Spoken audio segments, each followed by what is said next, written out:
d'ici que je revienne à la fin de l'année, que je revoie cette vidéo et que j'ai fait plein d'achats à l'aveugle. Non mais au maximum je vais vraiment pas faire ça.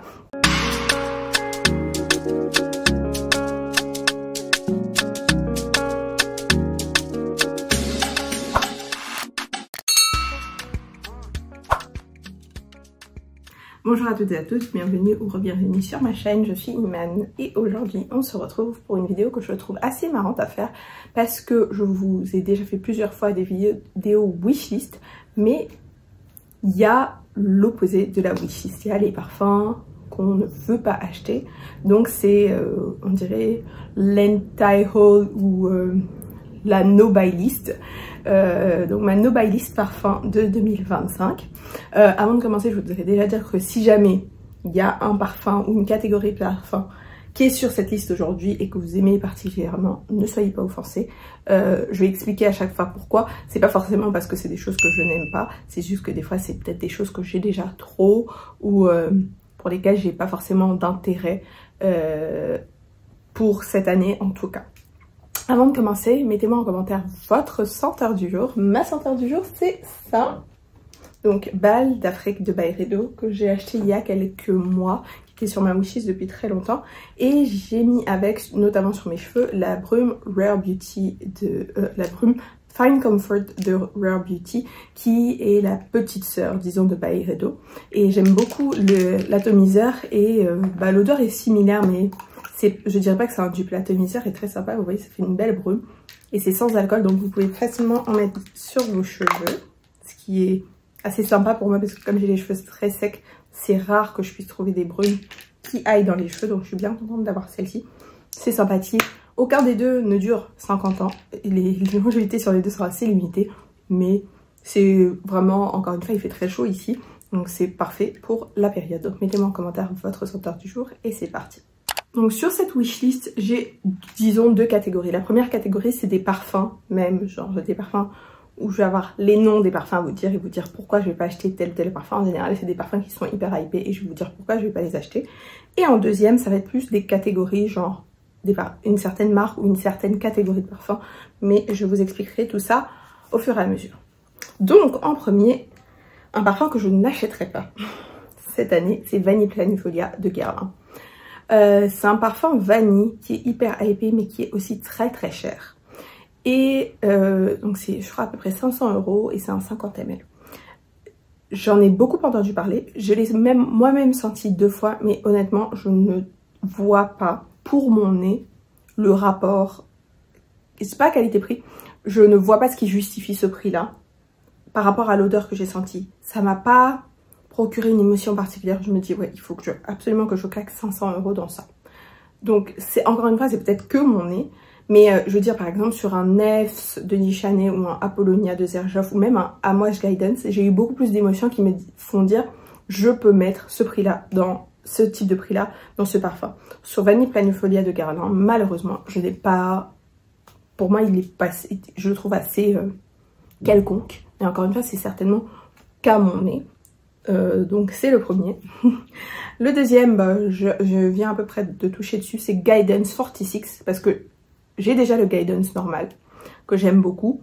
Pour moi il n'y a aucun intérêt à avoir les deux, et ça j'ai déjà dit plusieurs fois, surtout quand on voit la différence de prix entre les deux. On est à 150-200 € de différence pour des parfums qui à mon nez sont vraiment très très très similaires. Donc je n'achèterai pas Guidance 46, ça c'est sûr. Le troisième que je n'achèterai pas, c'est pas un parfum que j'ai senti mais je sais que je ne l'achèterai pas, c'est Angel Share Paradis. Parce que j'ai Angel Share normal, je sais qu'apparemment le Paradis il est différent, mais encore une fois, je me vois pas mettre ce prix là. Le Angel Share que j'ai, c'est déjà un certain prix d'ailleurs, j'ai remarqué qu'entre le moment où j'ai acheté et maintenant il a pris presque 80 €. Quand j'ai acheté, il était à 180 € pardon, et aujourd'hui je crois qu'il est à 265 ou alors peut-être c'est 235, je sais plus. Dans ma tête j'ai 265 mais c'est peut-être 235 pour être honnête. En tout cas il a pris une bonne quarantaine, une bonne cinquantaine d'euros quand même, et c'est un 50 ml. Donc je l'ai, je peux pas vous dire que c'est le parfum que je porte le plus parce que il est quand même assez particulier. Donc je me vois pas acheter le Paradis pour le moment. Surtout que bizarrement j'aime beaucoup moins le flacon du Paradis avec le capuchon en bois. Je trouve que ça le dégrade un peu, sauf qu'il est plus cher. Et c'est apparemment un extrait de parfum. En tout cas, c'est pas pour moi. Le suivant, je ne l'achèterai pas parce que je ne l'aime pas, mais parce que j'ai un dupe qui est assez qualitatif à mon nez. C'est Vanilla Powder. Et il faut savoir que j'aime beaucoup ce parfum. Mais encore une fois, comme là, je viens de recevoir un dupe, il me satisfait. Donc, je n'ai pas l'utilité de rajouter Vanilla Powder. Je pense que si vous me suivez depuis quelque temps, vous commencez à me connaître. Moi, dès que j'ai un bon dupe de quelque chose, c'est impossible que j'achète l'original. Enfin, impossible. À part si vraiment je sens l'original un jour et que je vois qu'il a 1 millier de kilomètres du dupe, je garderai le dupe. Et si j'achète un dupe avant d'acheter un original, je n'achèterai jamais l'original. Ça, c'est clair. Le suivant, c'est Boîte à Talisman de Dior. Parce que j'ai vu déjà des premiers retours.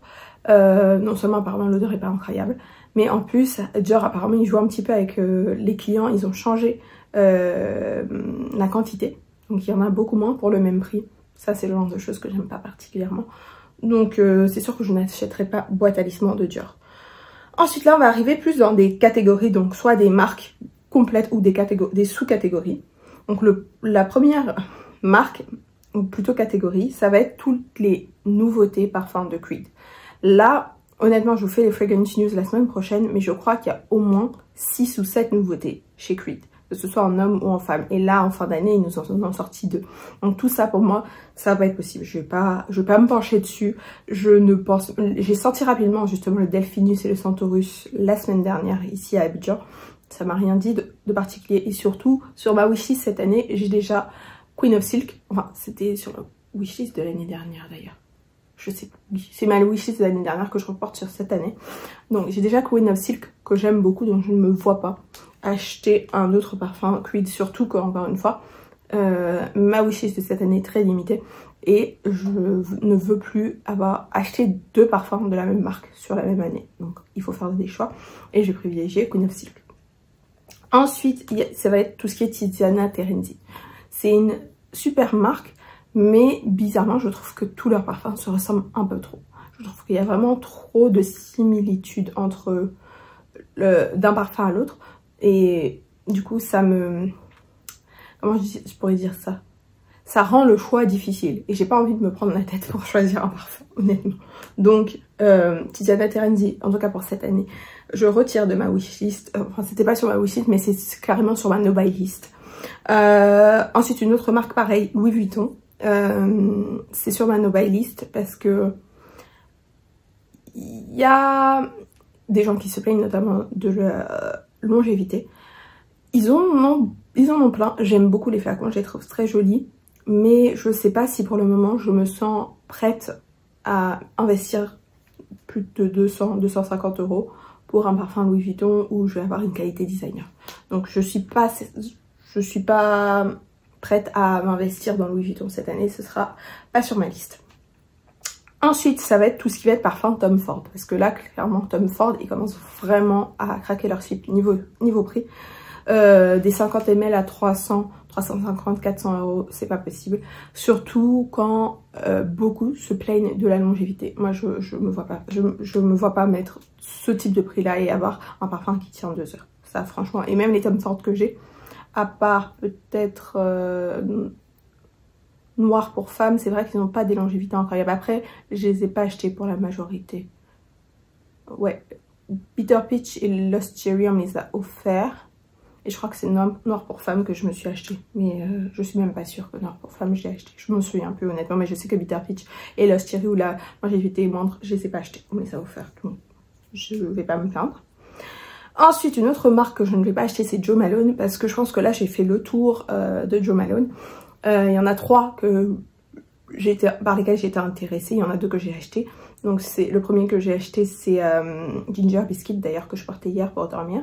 Le deuxième, c'est Wood Sage and Sea Salt, que je me suis acheté en 2024. Donc Ginger Biscuit, j'ai acheté en novembre-décembre 2023.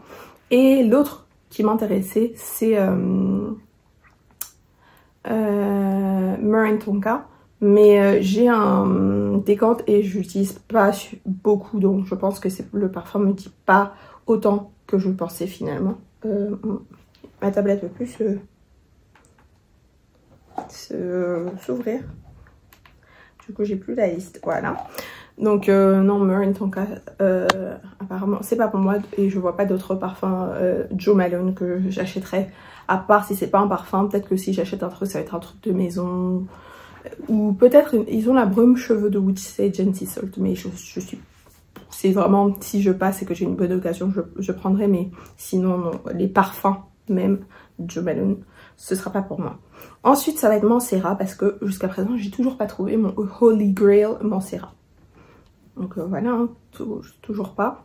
Et comme j'ai un mental sur ma liste pour cette année, je vais me rester sur mental. Ensuite, là, c'est un peu plus des catégories. Donc, ouais, bon, des catégories, même si là, c'est une marque. Je vais pas acheter de parfum Lancôme. D'ailleurs, je pense que je ne possède pas de parfum Lancôme. Je trouve que Lancôme... Leurs parfums sont certes très populaires, mais je les trouve très ennuyeux. Que ce soit La Vie est Belle, La Nuit Trésor, j'aime beaucoup aussi. Mais c'est vrai que c'est assez particulier. Là, j'étais au resto, une fille qui est arrivée à porter La Nuit Trésor, je la sentais à 1 mètre. Et en fait, c'est vrai que c'est un parfum que j'aime beaucoup. J'avais un dupe, je l'ai vendu parce que je le mettais pas suffisamment.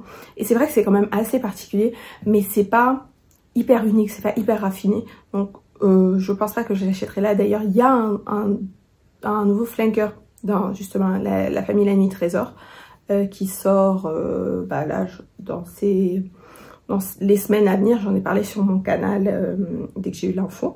Et surtout Idol, encore une fois, il y a aussi un flanker d'Idol qui sort, mais c'est franchement des gammes qui je trouve inintéressantes. La Nuit Trésor, des trois, c'est ma préférée, mais je n'achèterai pas non plus.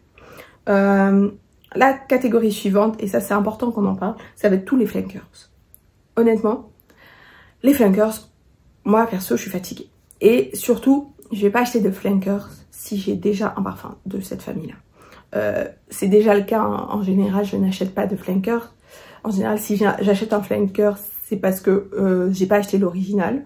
Mais dès le moment où j'ai un flanker j'ai un parfum d'une certaine catégorie, une certaine gamme, je n'achèterai pas un autre flanker. Parce que malheureusement, c'est rare qu'il y ait vraiment 2 flankers que je trouve incroyables et je me dis j'ai vraiment besoin des 2. Si j'en achète un, c'est parce que c'est celui qui me correspond le plus. Et la dernière catégorie, ça c'est hyper important parce que j'en parle souvent. Ça c'est aussi parce que je veux limiter tout ce qui est achat à l'aveugle, surtout quand on est sur certains prix. Donc je ne vais pas acheter en 2025 de parfums de niche, ultra niche, où on n'a pas d'échantillon disponible. Ça, franchement, je trouve que les marques, elles commencent à abuser sur ce truc-là. Je sais que le parfum, c'est un marché qui est porteur, c'est une industrie en pleine croissance, mais il ne faut pas nous prendre pour des cons non plus. Vous n'allez pas nous vendre des parfums 180, 190, 200 € et on ne peut pas les tester avant. Parce que pour beaucoup, ils ne sont pas disponibles en magasin, ou alors un magasin dans toute la France, ou un magasin dans un coin de la France et les autres, ils font comment je parle même pas des gens comme moi qui ne sommes pas en France. Vous proposez pas d'échantillon et vous voulez qu'on débourse 200 balles pour votre parfum. En tout cas, moi, je ferai pas. Moi, je ferai pas. Je sais qu'il y a des marques maintenant qui commencent justement, je pense à comprendre, qui avaient au début leur parfum dans ces eaux-là, ces prix-là. Et ils ne proposaient pas d'échantillon. Maintenant, il y en a de plus en plus qui proposent des échantillons. Et c'est normal, en fait, parce que les gens vont pas, surtout avec tous les loupés qu'on s'est pris en fin d'année sur plein de parfums comme ça qu'on a tenté d'acheter à l'aveugle et c'était des catastrophes. Moi, en tout cas, j'arrête. Bon, après, je vais pas vous mentir. Il y a un parfum que je viens de commander. C'est un achat à l'aveugle, mais c'est pas un parfum ultra niche. C'est pas un parfum qui m'a coûté, il m'a même pas coûté 100 $. C'est une marque américaine. Je vous en reparlerai quand ça arrivera. Et ça, je l'ai vraiment acheté parce que je voulais l'essayer. Je voulais en travel size et il y avait une promo, je crois que c'était moins 20%. Donc quand j'ai vu le rapport, en fait le full size me revenait à 2 fois le prix du travel size, donc un 50 ml à 2 fois le prix du 10 ml. Donc je me suis dit allez, je saute le pas, mais ça sera vraiment la seule fois où je vais faire ça cette année. Là je commence un petit peu à sourire parce que d'ici que je revienne à la fin de l'année, que je revois cette vidéo et que j'ai fait plein d'achats à l'aveugle, non mais au maximum je vais vraiment pas faire ça.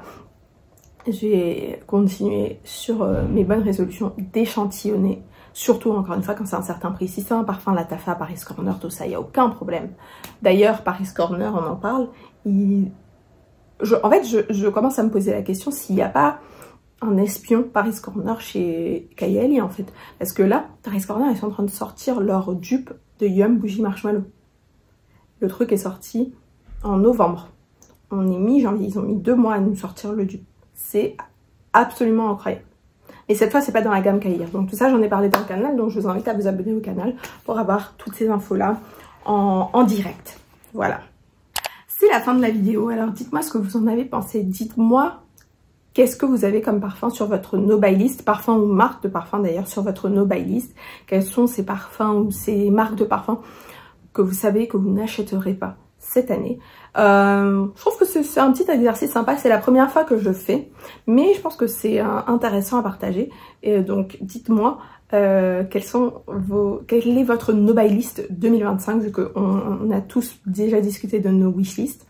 Merci beaucoup d'avoir regardé cette vidéo et on se retrouve dans quelques jours. Bye!